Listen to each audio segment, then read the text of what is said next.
Good morning, everyone, and happy Saturday. How's everybody doing this morning? We're doing great. Good morning. Oh, all right. Well, we are coming into the last time frame of October here. I can't believe it, but we are going to get right into our program here and just have our fun hour of HealthPointe community here of clients and coaches and talking about all kinds of, I'm sure, little rabbit trails that we'll get in. But we do have a couple of docket items. We've got Carol that's going to hit on the fun topic or title of It's More Than the Little Black Dress. I love that headline. So that's going to be a lot of fun. And I'm going to expand a little bit more on a topic that I queued up a little bit before, coming from Dr. Casey Means and Kelly Means, and that is on health savings accounts, or HSA. So with that, Carol, we're going to turn it over to you. Good morning, Carol. Well, good morning, everybody, on this beautiful, beautiful morning. And nice to be with you. And thank you, Eric, for doing this on Saturday morning. Okay, so we're going to hopefully have enough. I'm out and live here, so hopefully we'll have enough quiet. But I was during the week, I was asked by Dr. Stuman, many of you know him, to do a segment on HealthPointe, just HealthPointe tips and what have you. And so I started pulling out some of the stuff that I had, and I thought, wow, I think I need to share this with some of the group also. So we coined this as more than a little black dress, because sometimes, many times, and probably most times, we do this because we have a family reunion coming up. We have a class reunion. We haven't seen these people in a long time. We've got a wedding. We've got this little black dress that we want to wear for the holidays. These are what I call more superficials, very important, but more superficial reasons to start on the HealthPointe program or to get back on the HealthPointe program. And while those are really great and they do have a nice time frame, so that's the good part about them, and they are emotional because you have a particular function that you want to go to, but they are short-lived. And so I would say do it more than just for the little black dress. Do it for you. And so I wanted to just real quickly bring out a few points that sometimes we overlook, or maybe we've been on maintenance for a while, or we've kind of flip-flopped on and off HealthPointe, or maybe you're new and you have not made that commitment to HealthPointe. Maybe you don't have that little black dress syndrome at this point. So I would say, number one, do it for your heart. And there was an article, and some of this, for some of you that have been around us for a while, maybe some of this is repetition, but sometimes I think it's really good to remind ourselves too. And this was an article that came from a very good friend of mine, a doctor from Minnesota. And he says for each pound of fat added to the body, 1 pound of fat added to the body, 7 miles of blood vessels must be added to pump the blood through. Add 2 pounds of fat and you need 14 miles of blood vessels, and the heart has to pump that much more and that much harder. And so I would say that just knowing that knowledge, it would be so important for you for the protection of your heart and the longevity. You want your heart to last for a long time and not to give out on you. So the less stress that you put on it, the more lifespan you're going to have on your heart. So I would say first, do it for your heart. And then second, do it for your joints. And so many people are complaining about stenosis and sarcopenia and this replacement, that replacement, and what have you. We had a friend of ours that's probably in his 60s, and now he's went in again. He had a knee replacement. Now he's got a shoulder replacement. Another friend of ours at the beginning of the week had a knee replacement. And so these are very, very common things. But it reminds me of a little cartoon. And it's a guy that comes into the doctor's office, and I probably referred to this before, but reminder, he comes in and he's got a refrigerator strapped to the back of to his back. And he says to the doctor, Doc, my knees are killing me. And the doc says, well, let's do an MRI and see what the trouble is. Well, quite honestly, the trouble is that he's carrying a refrigerator on his back. And so as silly as that sounds, how many times do we have these problems? And yet we don't go back to the source of really how much extra weight are we carrying? And so there was a little explanation that I thought was a very good visual. And it talks about a person that has a lean weight of 140 pounds. And so they're going to use that as a base comparison. So at 140 pounds of lean weight, if you are 20% overweight or 28 extra pounds, here's what would happen. This would be a mild increase in the load of your ankles and knees. So many times we put on an extra 5, 10, 15, 20 pounds, and then we start to experience little things, but they're gradual. But the burden of that is comparable to carrying a backpack with 4 textbooks in it at all times. Now, I don't know if you remember your days of college and high school and what have you, but carrying around 4 extra textbooks all the time can be a little burdensome, but that's only with 28 pounds or an extra 20%. So let's kick that up to an extra 40% overweight, which would at that point of that size body would be an extra 56 pounds. And many, many, many people come in looking at the HealthPointe program because they've got 50 pounds to lose. Well, there's a substantial increase in the load of your ankles and knees. So now it's starting to get more noticeable. And that's comparable to carrying around a fully loaded military backpack at all times, all times. It's a cumulative load of that backpack with 4 textbooks plus 3.5 gallons of milk. Then you move on to a 60% overweight or 84 extra pounds. And that's equivalent to carrying an 11-year-old child or a fully grown Labrador retriever around at all times. Your hips, your knees, your ankles, and your feet may have accelerated arthritis due to overloading. I mean, how many people do we know that are complaining of arthritis? Cumulative load on that would be a backpack with the textbooks, 3.5 gallons of milk, and now a 20-inch chainsaw. Well, a 20-inch chainsaw, I beg your pardon, carrying that around at all times. Then you move up to an 80% overweight or an extra 112 pounds. And I've certainly worked with people that have had that much weight and more to lose. This burden's like carrying a smaller adult or a full-size recliner around at all times. If your feet, knees, and back hurt, it's no wonder.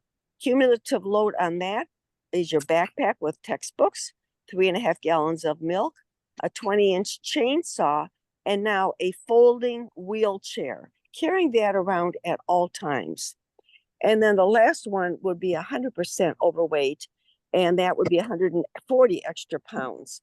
And I know people that have lost 140 pounds on this, many people. At this weight, you're carrying your lean self, a washing machine, or a 15 cubic foot chest freezer around at all times. The cumulative load, backpack with textbooks, 3.5 gallons of milk, a 20-inch chainsaw, a folding wheelchair, and a bushel of okra. So the extra weight you carry is distributed all over you. So you don't realize how much you're weighing is weighing you down. If you were carrying that backpack every day and you put it on, you would realize that. But over a period of time, when you spread all over the body, you don't even realize it anymore. You realize that you're slowing down. You realize that more things hurt. You attribute it sometimes to age, when in fact, it could very well be that you need to get that backpack, that chainsaw, the folding wheelchair, and the bushel of okra off of your body. Every move you make requires moving that extra weight, which often means you move less and less as you get heavier. I mean, as the more heavy you get, the more you sit. And the more you sit, the less energy. So your body has excess fuel to store. And with that excess fuel, basically, you get fatter. And so that is something to consider when you're looking at this program for your joints. So you got your heart and your joints. And then the last one is by one of my favorites, Dr. Mark Hyman. And he is a co-founder and chief medical officer of Function Health. Sorry for the traffic. He says every meal, every workout, every night's sleep, it's all building the future you. He said your heart attack at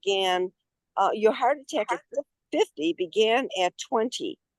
The Alzheimer's at 70 started at 40. The loss of independence at 80 began at 30. And the aging you want tomorrow begins with the choices you make today. And so he wraps it up by saying, every meal, every workout, every night's sleep, it's all building the future you. What you do in your 20s, 30s, and 50s shapes the health you'll experience in decades to come. And I know that sometimes in our 20s and 30s, we think that we're indestructible, but I will tell you, that's the time to start building some good, healthy habits. But perhaps you're not 20 or 30 anymore. It's never too late to start. To understand why the choices you make today impact your future health, consider this: chronic disease and mobility loss are rooted in long-term silent processes. Inflammation, poor diet, stress, and lack of exercise can slowly damage your cells, arteries, and brain, starting decades before symptoms appear. And Peter Attia, in his book Outlive, talks about the 4 horsemen diseases. And he says, used to be you go into the doctor because you break a leg or, this types of things. Now it's chronic diseases. And those are those 4 horsemen, the heart, diabetes, the mental, those types of things, cancer. Those are the 4 horsemen. And that's the things that we're dealing with today because of poor lifestyle. So it says these conditions are not random. They develop over time based on lifestyle factors. Every healthy choice you make now can slow or even prevent these processes. It's all connected. It's never too late or too soon to start living well. And I want to wrap up with just a suggestion of a book to read. It's actually a business book by Darren Hardy, and it's called The Compounding Effect. And we know compounding in money, we know compounding in different things, but let's think about compounding in our daily habits, our daily healthy habits. And they do compound over time, but they don't lead to a fat bank account. They lead to a healthy, long wellness lifestyle years beyond what you might have gone had you not picked up those healthy points, those health points. So I would just say to you that today, Hank and I are celebrating our 61st healthy anniversary. And we are joy-filled knowing that we years and years and years ago chose those healthy habits. And we choose you, we encourage you to choose those same healthy habits yourself. So with that, Eric, I'm going to turn it back over to you. Oh, that is so great, Carol. There's only one thing that I was bummed out about, and that is you stole my thunder. I was going to come in and ask everybody to give a shout out about your guys' 61st anniversary, because that's actually today, correct? Yep, it is today, and we're going out for a wonderful Greek dinner tonight. So HealthPointe is not limiting when you're on maintenance. All right. Happy anniversary. Happy anniversary. Happy anniversary, Hank and Carol. I can't think of a better way to start it off than to be with you guys. Oh, that's so fun. And again, we cover so many wonderful topics in this program, but you guys are, the embodiment of this, it really, and we're so fortunate to get so much leadership from you guys, and leadership by example, right? That's what Jim Dornan always talks about. You can have all the pontificating you want. It's all good, but nothing like leadership by example. And you guys, Hank and Carol, are just such phenomenal examples of this. And so to be celebrating 61 years of marriage, I don't know, even getting married at 2, I think I still can't figure out the math, but we'll just say you got married at 2 years old. Well, Stu Man had the audacity to ask if I would tell our ages. so I had to bear down. Well, you guys can be loud and proud on that front, because it's such a great example. And so again, congratulations on that. Anybody else have any commentary on the topic? I mean, wow, you broke that down. So I love the illustrations. I mean, most of us are learn, visually, we think in pictures and to be able to provide that context, particularly on the joints element, the heart element too. I mean, 7 miles of blood vessels for every pound of fat. That's just unbelievable.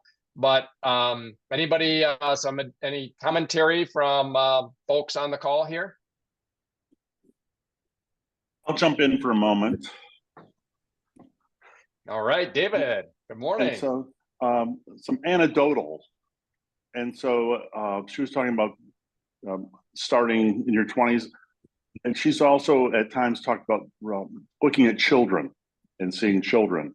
And so for reasons I won't go into, I get to get up at 6:15 in the morning and take my granddaughter, who's 15, to school in the morning. And she was born with some health issues, and so her immune system is okay, but it's not great. And she's a picky eater, always has been, and she is not a morning person. And so so she never eats in the morning, hasn't much of anything to drink, does nothing in the morning, just goes to school. Sometimes she doesn't like what they have at lunch, and she doesn't really eat until lunchtime, which was a really bad cycle. And I was grateful because her and I have a really great relationship. And I've been able to get her to, in the morning as we drive to school, I take our almond bar and I cut it into 5 pieces, and she eats 1/5 of an almond bar as she's driving to school. And then I give her some a Woman's Daily, an omega, vitamin C, vitamin D, and she takes those she takes a gulp of a protein drink, and I drop her off at school. And so the bar and the protein drink lasts a week. It's her change in attitude, and she's always been respectful, but she's extremely respectful. And her attitude she's always had a pretty good attitude towards school, but she would get C's in the classes where she doesn't like the teacher. Well, she has 2 teachers she doesn't like, but it doesn't seem to be bothering her this year. And so it's just been extremely noticeable, the change, a positive change in her demeanor. She often cooks dinner for her mom when she gets home from school. She does that much more cheerfully than what she used to. And so beginning young and having that good supplementation to stack the odds of a child doing their personal best. That's one anecdotal. I'll go to a second one.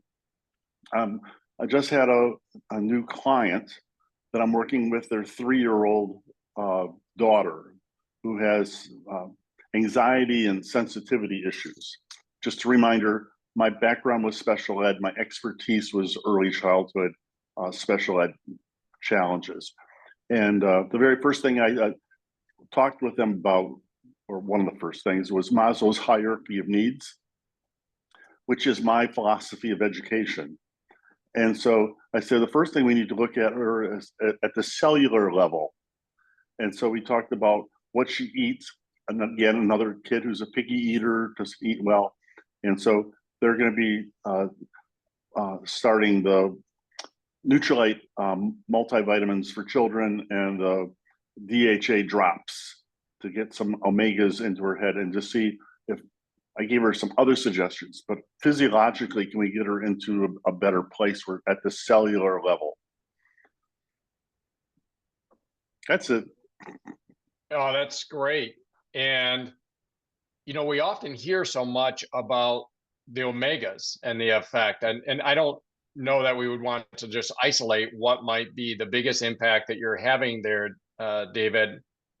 First of all, just again, emphasizing what a powerful example, not theory. I mean, you're taking your granddaughter to school and having that positive influence on her life, and in a very real way, changing, the kind of the chemical nature of her body to allow her to thrive more. is there any, in your mind, is there any one thing that you think is impacting her the most? And maybe that's not a fair question because it's so tough to isolate it, but I'll ask it anyways. Well, as you shared, it's probably the omegas and just having her brain more on fire and help you get into a more peaceful place. And you know, I'm grateful that her and I have such a good attitude, a relationship, because the people who have taken her to school and influenced her in her early morning in the past, she was always able to manipulate them, and she was strong enough that they didn't want to deal with the beast. And because of our respect for each other, I've had her back in a number of issues. So I have coins in my pocket in that relationship. And now that it's been 5 weeks, it's now a habit. So there is no fight, there is no problem. She gets in the car, she eats 1/5 of a bar, takes her vitamins, takes a couple gulps. Wow. That's so fantastic. And, you're giving her just that leg up, that chance. You talk about kind of being difficult and kind of battling and so forth. And you would know better than me, certainly, and better than probably all of us because your career and your education is in working in these domains of childhood and early development, psychology, and so forth. But I would just throw out there that maybe some of the difficult behaviors that children in particular exhibit, but quite candidly, adults too, are due to chemical imbalances, nutritional deficits, be it, their brain is not quite functioning at the capacity that it can be. Carol, I know you use a reference often in your HealthPointe presentation about people that are maybe a bit hypoglycemic and that food craving, they're just, as they say, hangry, not hungry, hangry. It's a conjunction of angry and hungry, and the road rage that's associated with that. And the mitigation on that is ideally to strike at that chemical imbalance. And in this case, Carol, you talk about, hey, that's where in HealthPointe we have our protein snacks. You take a snack and you bring that blood sugar back into check to a nice level, a healthy level, and suddenly your demeanor, your behavior, your ability to cope with the situation of the crazy traffic or whatever, or David, in your example with your granddaughter, if she's struggling from a chemical basis, be it on a nutrition, on an omega, helping with her brain, or, with that almond bar, 1/5 of an almond bar to be able to get some help with their blood sugar. We all have better behavior if we are not on fire inside our body, right? So, so I just wanted to, throw that out there for further discussion if anybody wants to pick that up any further. I think also with your granddaughter, her age, what she's dealing with at school, peer pressure, bodily changes, all of those types of things. It's a real feather in your cap, David, that she will listen to you. And I know that was something you've been working on for a while and working through rough spots. But I would say that is a real powerful thing that you were able to do. And the bottom line is you're creating habits, and habits don't start off major. This is why many times people go on diets. They're going to, run a marathon in 2 weeks, and they're going to lose 20 pounds and be in their bikini by Saturday, and all the ridiculous stuff that they see in magazines, when we really need to do that compounding effect. And that is a little habit here, a little habit there. And there's a perfect example of a compounding effect. She started out balking. Now, after 5 weeks, it's an automatic thing. The habit's created, and you build on that habit. And so kudos to you. I think that's a really, really good story that parents and grandparents should really listen to and take heed. So great. Yeah. I guess I'll give Oh. one more anecdotal based on what you just said.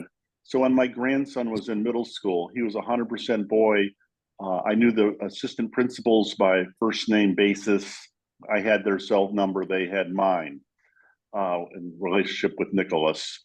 And before school, he would take Abraniums, and he actually named them his happy pills because he could sense a greater calm, I think, within his body. But when I would pick him up from school, I would again give him a Branium, and I would often take him to Subway, and I said, I want you to have some protein so you're nice to me. And so the physiology part of feeling good, I mean, the top of Maslow's hierarchy is that freedom to perform at your personal best. And so getting that bottom part of food, water, and health straight, and then influences everything else above it. And then again, with dropping my granddaughter off at school, I'm able to control physiology for her. The next step up is safety. So I make sure that she feels safe. And then the next step up is love. And so I always tell her when I drop her off that I love her, and I just say, hey, go slay the dragon today. And another phrase in our family is just go and do your personal best. Beautiful. But Beautiful. Working up Maslow's hierarchy, as I said, that was my work with young families. That was my philosophy in how I approach children.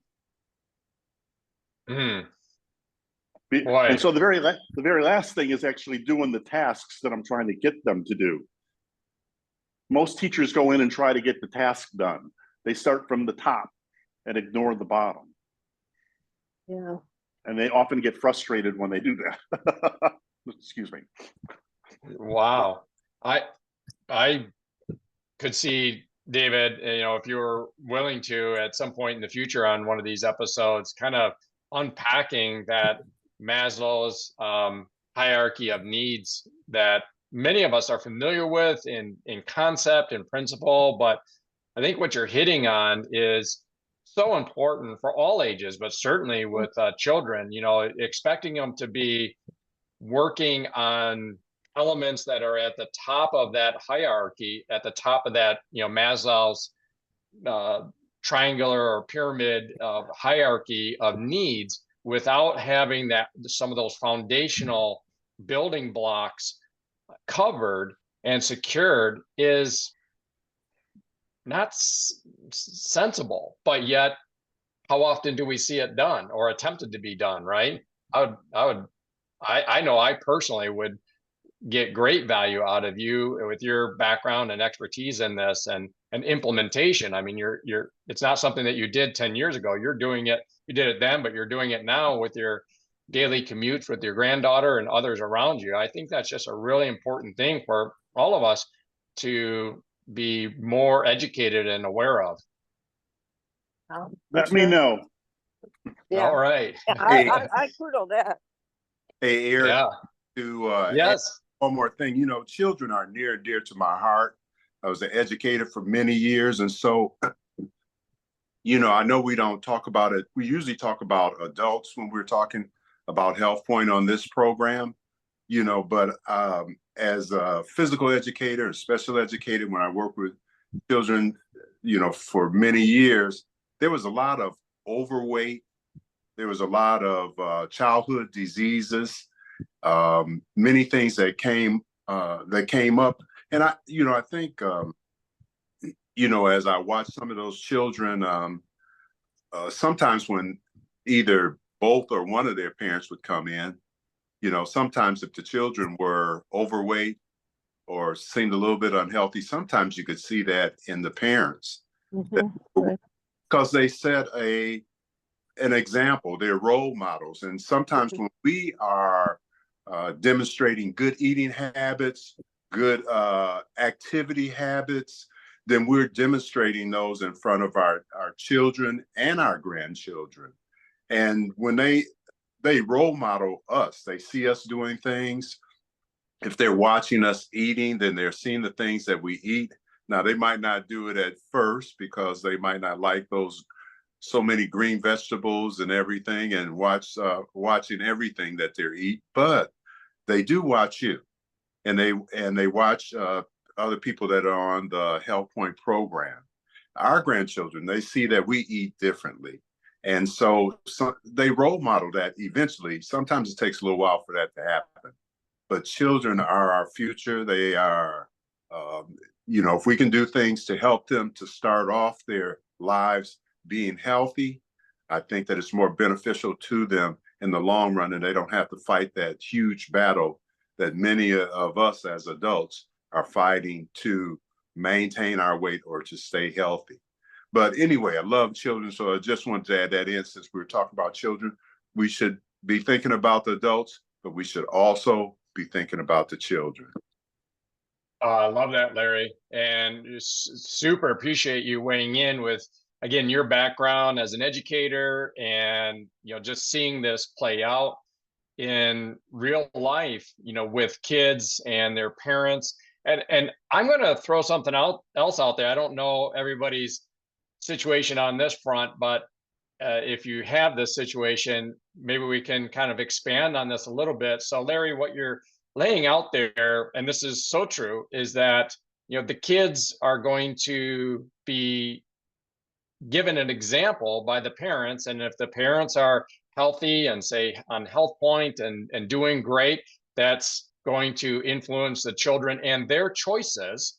And by contrast, if the parents are unhealthy, maybe overweight or obese, then very often you're going to see that in the children, and their choices, and then their development of those same conditions. I'm going to throw it out at another step to kind of make us think a little bit.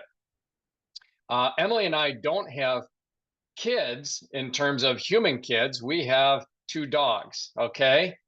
And have you ever noticed, we certainly do, that just like with human parents and their human kids, if you see someone with their pets, let's just say dogs, we see this time and time again, that if the human that's, say, walking that dog is fit and healthy, then the dog is often fit and healthy. By contrast, if we see, the human is not healthy, is, very overweight, what do you see in the dog that they're walking? Now, my point here is that that dog is not making choices. The dog is not looking at the human and saying, hey, my mom, my dad, my human mom, my human dad are overweight, and therefore I'm going to choose to eat Skittles and Twinkies and processed food. The dog doesn't have that choice. The dog is not like the kid, right? The human child. The dog is. So what I think is happening here as well is that in the dog and parent situation is that if the parent is making those choices, and they're, you hear, oh, I show love by food. We've had discussions with people that have pets that are, they're buckling at the knees, to use your example earlier, Carol, about, these dogs are carrying around, stacks of 4 textbooks on their back as well, and they're debilitated in terms of their health. Just as an example here, not to pat ourselves on the back, but just in terms of, we could do a whole segment on taking care of your pets. These are just, we all love them, but we had our first Labrador. Now, how old does a Labrador usually live to? Different breeds usually have these, different average ages. A Labrador, I think, around a dozen years is considered kind of a good long life. A lot of times a smaller dog will live much older, whereas a large breed, maybe like a a Great Dane or something like that, you hear about how often they don't live that long. So it's kind of that correlation, but with a Labrador, maybe a dozen years. Well, Ruger, our beloved Labrador Retriever, lived very, very healthy, 17 years old.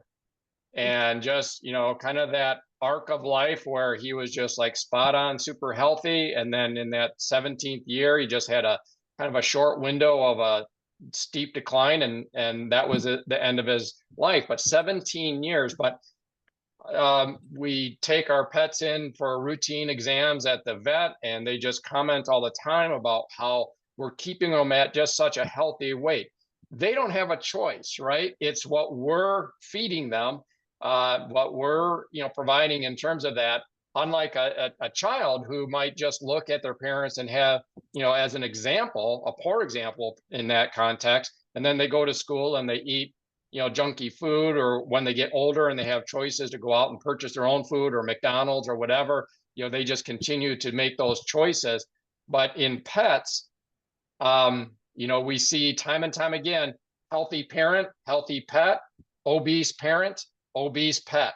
And so I just wanted to throw that kind of a weird tangent off on our discussion here. If anybody has any other thoughts on that, I don't know where everybody is at on pets, dogs, cats, and stuff like that. Gerbils, hamsters, lizards, anybody? Well, I'm not anywhere on any of those anymore. I did the whole gerbil rat thing while the boys were growing up. I did the dog thing. We had a half collie, half lab, and like yours, he lasted till he was 19 years old. So, and he was totally outdoors, and lived and ate a very limited diet. So I'm with you on that, Eric. But you know, you mentioned something that I would like to, and I don't want to go off on a big tangent on this, but it is a trigger to me, and I'm not sure how to cope with it. But you mentioned about associating food and love, and you know, our American media promote, you know, here's grandma with and we've done this for years. This is nothing new. Grandma, and she's got something baking in the oven, and the smells are love. And, you know, none of us, we really have a hard time combating that, because we do love our families and we do want to make things, you know, for them and do things for them. But why associate it with sugars? And I think one of the worst offenders, I will be the first to tell you, I'm a very deep Christian, but it grinds the bejeebies out of me when I go to church and I see the volumes of candy and junk food that are fed to these kids while they're learning about their faith. And then I look at the parents in so many cases, and they just have a real job to do on their own health. And I'm thinking in particular, we have a wonderful, wonderful youth pastor, and he's probably around 40, I'm going to guess. But he has extremely debilitating back problems. Well, he's carrying a refrigerator on his back, but it's in the form of his stomach. And, you know, here he is. And I mean, I love the guy, but here he is teaching the children, handing out the candy. You know, then you go to the women's and men's breakfasts and all this goopy stuff. And I think to myself, we can change that. I'm just not sure how to get the ball rolling. So anyway, it's a big problem. It really is.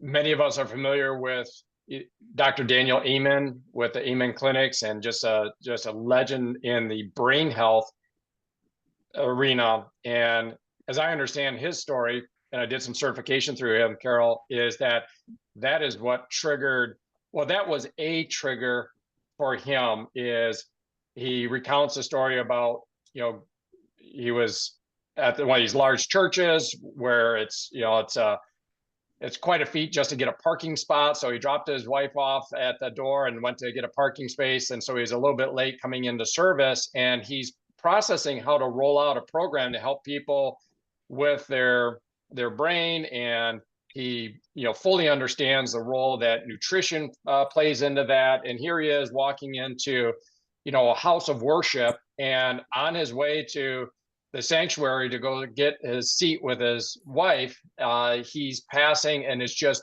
blowing him up that he's passing the tables full of donuts and sugary drinks, and then the announcement board that after service we're going to have hot dogs and more cookies and all this stuff. And anyhow, he leveraged that pain to purpose. He turned that around, and I know that's what a lot of us are doing here so much in HealthPointe. I'm certainly developing a mantra and kind of a program of the Healthy American Challenge. This just resonates with me, up and down the spectrum, that we live in this amazing country, and the Healthy American Challenge is just this, whether it's through, it starts with ourselves, right? That's the first thing. It starts with ourselves. And then there's that ripple effect that can just happen with other Americans. It can be more deliberate, kind of using, like David, your wonderful recount of the story of the starfish and throwing that starfish back into the ocean and saving that. So it could be more of a deliberate reach out. But guys, we've got, as we know, and I'm going to touch on my segment here on some more stuff from Kelly Means, but you go through that laundry list of statistics in terms of the arc of the health of America. This is a very dramatic change in the health numbers that we are experiencing in terms of childhood obesity, adult obesity, insulin resistance, diabetes, cancers, heart disease, mental illness. Guys, this is America. We need a Healthy American Challenge. And I say American, not America, to emphasize that it's not those guys, it's us. It's each and every American to get healthier and get this country back to vibrancy and energy and output and capacity that you can't do if you're declining and chronically suffering and ill, or you can't do to the degree that you could. You need the energy, you need the cognitive ability, whether you're active in your career and you're a ditch digger or a plumber or a PhD scientist. You have to have that capacity. If you want to be a great parent, a great grandparent, David, why is it that you can even have the hope of influencing your granddaughter? Because you are a healthy American, because you have that energy and capacity to be able to, weigh into others and help others. If you were suffering, if you were obese, if you were, suffering under, various chronic diseases of, let's just say, diabetes, and you hardly have the energy yourself, or it's affecting your mental, emotional state such that, you can hardly get yourself going in the day, much less go over and pick up your granddaughter and help her. We've got to get going with this Healthy American Challenge and, right this ship that is on a trajectory of a very, very bad trajectory right now. And so I'm just throwing that out there as a Healthy American Challenge. That's certainly what we do day in and day out here on with HealthPointe. And so I'm going to circle around to expand on that in principle, reflecting back on some things that were covered by Kelly Means. So we've referenced Casey Means, Dr. Casey Means, and her brother Kelly Means. And I'm going to initiate this just as kind of a teaser for people to look into further themselves. And I'm going to give this very healthy dose of caveat and disclaimer that I am not a financial advisor. I'm not your tax preparer. I'm not any of those things. And we also don't give medical advice in this program either, but I'm certainly not giving what you should or shouldn't do in terms of any kind of financial decisions or tax structures. This information is stuff that you want to look into yourself. You want to, if you have an accountant, you want to run this by your accountant. If you have an HR department, you want to check in with them and get the nuances of this understood. But that said, I want to expand on something that Kelly Means has discussed routinely. And if you go back to the Joe Rogan episode where Joe Rogan was interviewing Dr. Casey Means and Kelly Means at around the 2-hour mark, again, these are long form podcasts. This is about an hour and 50 minutes. If you want to get to it yourself, just go to that YouTube and go to around 1 hour and 50 minutes and you will get to this segment where Kelly is talking about the topic of HSAs, otherwise known as health savings accounts.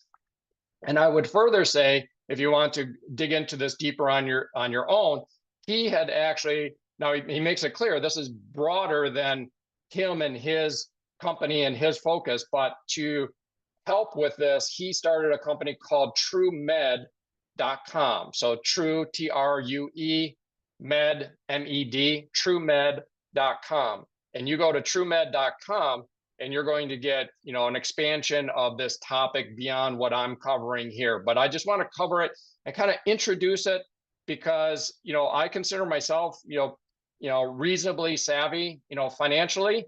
And yet, to be candid with you, I personally don't have a health savings account. And I've learned a bunch about this. In fact, when I started having this topic kind of get on my radar, the only association that I had, the reflection that I had of, or recollection I had of it was back in probably my early 20s, a job that I had an FSA, which is different.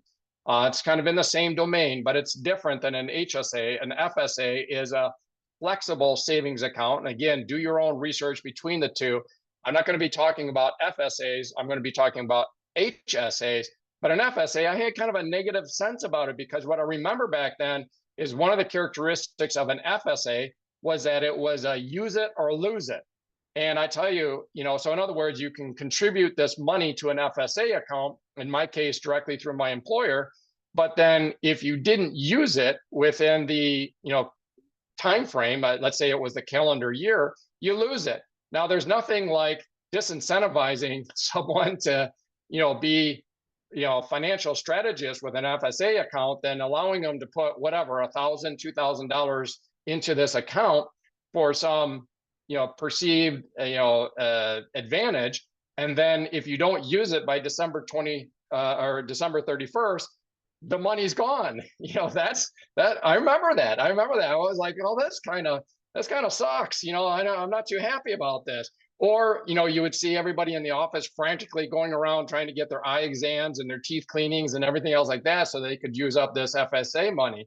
So I'm not talking about that. I'm talking about health savings accounts. And again, go to TrueMed.com, just research it, talk to people to unpack this. I just want to introduce it as a concept because one of the things, and this is what Kelly hits on time and time again, and if we're talking about, Healthy American Challenge, guys, there's, the obvious ways you go about that. And then you have to step back and say, what is at the heart of what has put us on this trajectory into these chronic diseases and conditions of the average American, and what can help correct that course?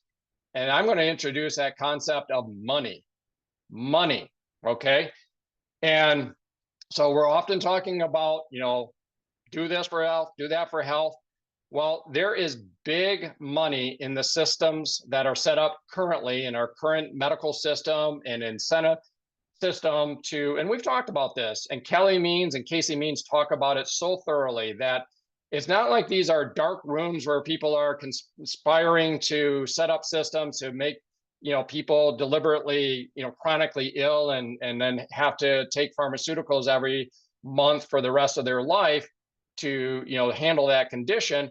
But at the same time, if you just have to take an honest look at where is the money being made. And guys, there is big money being made in the quote unquote healthcare system that don't necessarily always get great outcomes in terms of helping get rid of that condition or reverse that condition or mitigate that condition. And so, the money's there, the incentive system is there with these big corporations and private practices to just prescribe. And what Callie is doing brilliantly, because his background is as a lobbyist, and he understands these incentivized or aligned incentive systems or misaligned incentive systems. And he takes a hard look at things that on a practical, pragmatic basis, people can do for themselves to gain agency, to incentivize themselves, to make it attractive, more attractive financially, to be on a course of health than on a course of disease and sickness and debilitation. So again, you want to incentivize, make it more financially attractive to be on this track of health. The strategies of health, make that more financially attractive, so that if you can tip the scales on that a little bit, instead of just being part of this system where you just blindly go through your life, and then you get sick and you whip out your insurance card and you say, treat my sickness, and they prescribe something to you. Instead, if you're financially incentivized to take and move your decisions, your purchases into products or services that can benefit you from a metabolic health standpoint, then that is going to capture more people's attention. So that's kind of the big picture. Let's get into some of the specifics of what an HSA looks like. And again, I'm not your accountant. I'm not, providing financial advice here, but this is what you want to be looking into. So first of all, an HSA is, as I understand it, is being able to take pre-tax money and put it into a designated account called an HSA. And then that account can be earning interest and growing, just like an IRA or any type of an investment vehicle like that. So it has this growth. And then when you have qualified purchases that qualify under an HSA criteria, you can withdraw money from that HSA account to pay for those products or services. Okay, so give an example. Let's say that I've got an HSA account and I've got X hundreds or X thousands or X tens of thousands of dollars in this account, kind of sitting there like a IRA, and I make a purchase, and let's say it's $400. Normally, the way I would pay for that would be I would have to earn more than $400, right? That's how everything works, right? Whether we're at a job or we have our own business, we earn more than that. We pay our federal, state, and local taxes on that, end up with $400 after taxes, and then we use that $400 to make our purchase. What an HSA is allowing is you can earn that $400, have that $400 into an HSA, again, growing because it's an investment. But then when I have that $400 qualified expense that I can use HSA money, I can pull HSA money out of that account and either reimburse myself if I've already paid for it, or some HSAs make it very convenient to be able to spend your HSA money by having basically a credit card that you can use that pulls money out of that HSA account. So if it's a qualified expense, maybe it's something like a dental process or an eye doctor process, or it's some of these other qualified products or services. Callie talks about gym memberships, and I'm going to kind of reflect on that, or other products. You can just use that like a credit card, and it pulls that $400 out of your HSA account. So that's the basic big picture. Where this he really, you go, well, why how come this isn't like everybody using this? Well, more and more people are using it now, fortunately, because of people like Callie Means that are really educating people on this. So first of all, again, if you go into and dig into this, it comes down to, okay, what does the tax code say is quote unquote medicine? And Kelly, coming from the background of a lobbyist and working for Pfizer, he said there's something that, you know, they would like you to think medicine is. I mean, if I ask you, what is medicine? Define medicine for me. How would you define that? Okay. I think the average American, probably myself, before I dug into this a little bit more, if I said, well, you're asking me, what is medicine? Let me define medicine. I would kind of go towards some sort of like a pill or a pharmaceutical. And that's what Callie is giving the shout out about. That is marketing at its best. We now, most of us, when we think of medicine, we think the definition of medicine, as he says it, a synthetic pill made by a large pharmaceutical company. That's what we often think that the definition of medicine is. That is not the definition of medicine. The definition of medicine, as Callie mentioned in that interview, he says, is something that's recommended by a medical practitioner for the prevention, reversal, cure, or mitigation of a condition. And Callie, his sister, chimed in that and said, at no time during her medical education through Stanford did she ever learn that she could write a prescription for, you know, exercise equipment, certain foods, and so forth. She never learned that. All she understood is that she could write a prescription for a synthetic pill made by a large pharmaceutical. Okay, so that's at the heart of it, is what is the definition of medicine. Again, costs directly associated with the diagnosis, cure, mitigation, that's the key phrase, cost directly associated with the diagnosis, cure, mitigation, treatment, or prevention of disease or any physical or mental ailments. Okay. And so keying in on mitigation. So in a health context, mitigation involves taking proactive steps to prevent or lessen the impact of a disease or condition. What's being done if people are making healthy choices? They are mitigating these possible outcomes. Mitigation efforts in health prioritize actions that protect individuals from potential harm by aiming to either stop an issue before it starts or reduce its impact on patients' quality of life and well-being. Okay, so let me just run through a little bit more math here, and then I'll kind of zoom out to a little bit of a big picture, and then we'll wrap with a little discussion. So just again, to take a look at some basic math. Again, don't quote me on this. This is a quick throw together, but the current limitations on the amounts that can be contributed, as I understand it, in 2024 is $4,300 per year is a max contribution. And then if you're over 55, which I am, you can kind of level that up with an additional $1,000. And so if a total of $5,300 was the amount that could be put in there. Now, if I use some of that, great. If it just stays in that account and I contribute another, $1,000, $2,000, or $5,000, or whatever 2025 is, the next year it just grows again like an IRA, and it can just sit in there. But if I choose to use that money for a qualified purchase, let's just say something that maybe I'm spending around $200 a month on, month after month, that is a qualified purchase.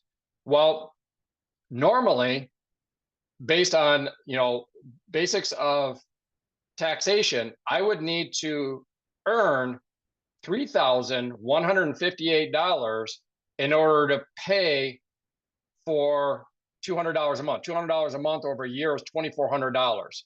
So outside of an HSA, it might cost me upwards of over $3,000, or specifically $3,158. I would have to earn pay taxes on that to be left with $2,400 or $200 a month for these qualified purchases. Okay, so now what makes something a qualified purchase? This is where TrueMed really is making this easier and easier and easier. So what is required is a letter of medical necessity. And that's where, you know, people's brains melt down. They're like, what do I have to do? So in principle, if you can work with your own doctor, your own healthcare provider, and say, hey, can I get a letter of medical necessity for X, Y, or Z purchase? And they may or may not provide that for you, but you have that form. But again, just like other processes, sometimes dealing with your traditional doctor, that can be a little bit arduous to make that happen.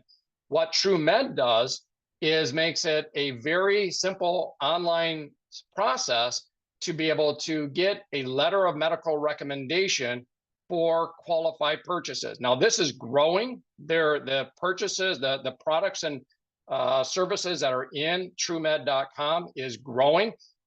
Kelly mentioned that last year, I think it was last year, well, recently, they issued over 500,000 letters of medical recommendation for gym memberships. And again, his sister, you know, Dr. Casey Means, never knew that she could prescribe, you know, reimbursement on gym memberships for as a doctor. So I tried it out. I went into that, into TrueMed. I picked a particular product or service. Actually, in my case, it was a gym membership. I went through the submission process, which took me less than 5 minutes. It's basically some identifying information. You know, you list what it is that you're working to alleviate or work against, submitted it, and then it popped up a screen that said, you know, we'll be getting back with you on that. And I'm going to say it wasn't 15 minutes. I got an email back with an attachment, and it was from a doctor, you know, that's on the TrueMed platform. It cost me $30. It cost me $30 for that. Okay. Again, you don't have to go through TrueMed, and Kelly makes that clear, but it's just one portal, one option to be able to do this. Anyhow, I got this email with this attachment. It was a letter of recommendation, and signed by a doctor. I looked at the, you know, it's got all the address information on there. She was actually out in Iowa. So this is a doctor that's on the TrueMed platform. She reviewed the application for that letter of medical necessity and issued that document that I would need. So in principle, if I wanted to then use HSA money for that purchase, then I could do so, because I had this letter of medical necessity. So kind of delving into an arena here that is, you know, a little bit arduous, maybe, you know, not that fun, but again, kind of getting back to the big picture here. If we can make it more financially attractive to live healthy, instead of making it financially, I don't want to say financially attractive. I think just our current system is financially opaque. It's financially hidden. It's hidden in terms of like, how much did that, you know, time in the doctor's office actually cost you? Did you write a check for that? Or did you simply say it's covered by my insurance? And I have no idea how much it really costs. How much did that knee replacement cost me? Did it cost me my copay, or what did it actually cost? It's opaque, it's unclear.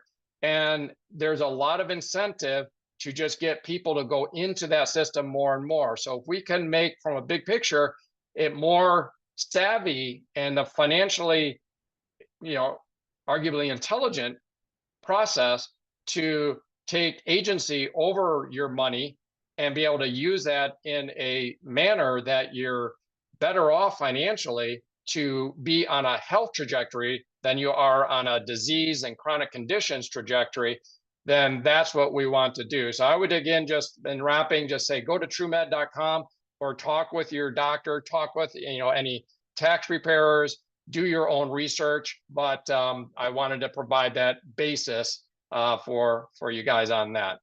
So that's all I've got on that. If anybody has any questions, we'll wrap up the program with that. Any thoughts, questions? All right. Okay, I forgot to mention Thank you you. guys. There's going. Thank you for sharing. That is like a mind expanding, different thought. And thank you for introducing the idea. Yes, absolutely. And I can imagine, thanks, David. I can imagine that, you know, as we all learn more about this and collectively as Americans, you know, we all learn more about this, we'll be able to kind of weigh in with our own personal experiences. I love, David, how you talk about, you know, your own personal anecdotes, you know, these stories and illustrations that where we've actually experiencing this in action. And mine is a little bit limited so far on the HSAs, but I hope to be able to weigh in the future with more anecdotes, and hopefully we all can. So with that, again, I want to give just again another hearty shout out of a happy 61st anniversary to Hank and Carol. A big woohoo on that. Happy anniversary. So thank you guys so much. We'll see you all next time, same place, same time. Bye-bye. Thanks, Bye Eric. bye. Bye, everybody. Have a great Bye, everybody. Saturday.